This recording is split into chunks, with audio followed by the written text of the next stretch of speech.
Avec le retour des fortes précipitations, les inondations sont devenues une réalité omniprésente qui affecte directement les populations pauvres.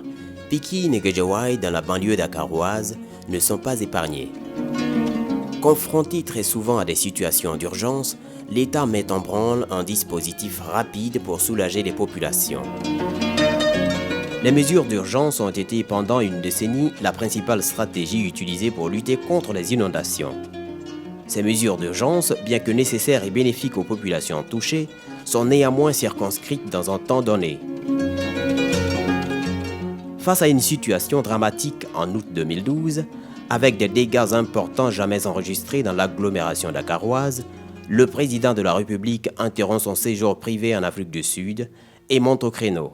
L'État va consacrer des ressources substantielles à la recherche de solutions structurelles aux inondations. Près de 8 milliards seront ainsi préliminairement consacrés, entre autres, à la solution des inondations à travers déjà le projet de gestion des eaux pluviales, projet où le Sénégal est déjà engagé avec la Banque mondiale, un projet que nous devons élargir sur l'ensemble du territoire national. Un signal fort est émis. Le processus de création du projet enclenché par des négociations satisfaisantes entre le gouvernement du Sénégal et la Banque mondiale s'accélère. La stratégie du projet a deux piliers. C'est la gouvernance et la résilience pour aider le gouvernement à renforcer le système de lutte contre les changements climatiques. Le projet est entré en vigueur en novembre 2012 pour une durée de 7 ans. À la suite de la Banque mondiale, d'autres partenaires comme le Fonds nordique de développement, FDN, répondent à l'appel du gouvernement du Sénégal, convaincus de la pertinence du projet qui est passé d'une logique de gestion d'urgence à une logique de gestion durable des inondations. L'objectif principal est de réduire les risques d'inondation au maximum dans la zone de Pikine et de Guédiawaye.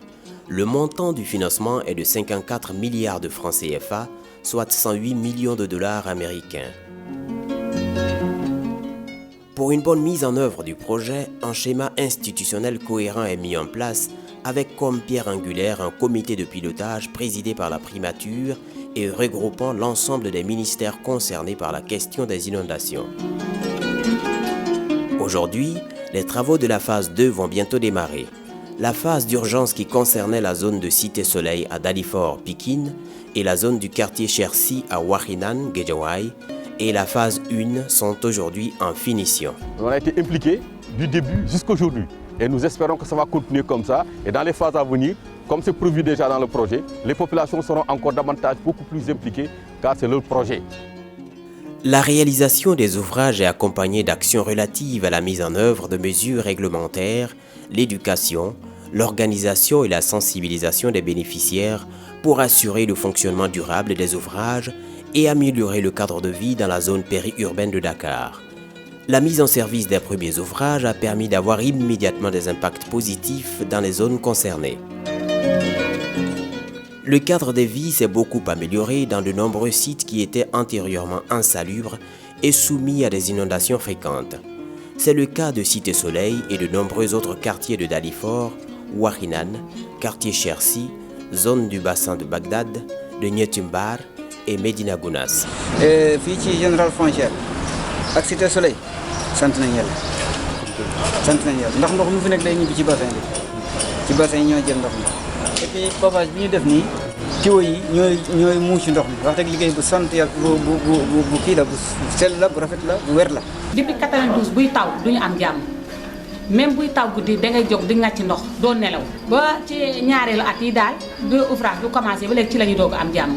gis nga ko sax sama fondement bi nu mu mel boo gisee ci suuf ak fii ça fait dañu doon sonn at bu nekk gis na suñu bagage yëpp a yàqu. ak nawet bu jotoon xale yi duñu am jàmm mag yi duñu am jàmm dañuy feebar ŋàcc ndox dëkk ci biir ndox di nooyaxit boo xam ne baaxul ci yow loolu defar ci sa biir kër mu yàqu.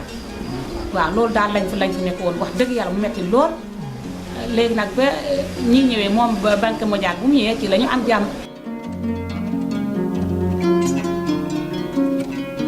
À terme, 2095 hectares de zones seront protégés des risques d'inondation grâce à la réalisation d'ouvrages de drainage, à savoir des bassins de stockage, canaux de drainage, exutoires, etc.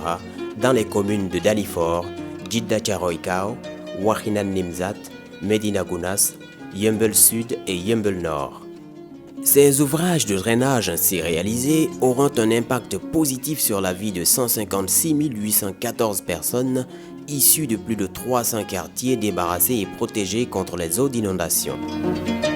Toutefois, beaucoup reste à faire et le projet est encore à la recherche d'un gap de financement de 50 millions de dollars, soit 25 milliards de francs CFA, pour finaliser le programme prédéfini de travaux de drainage.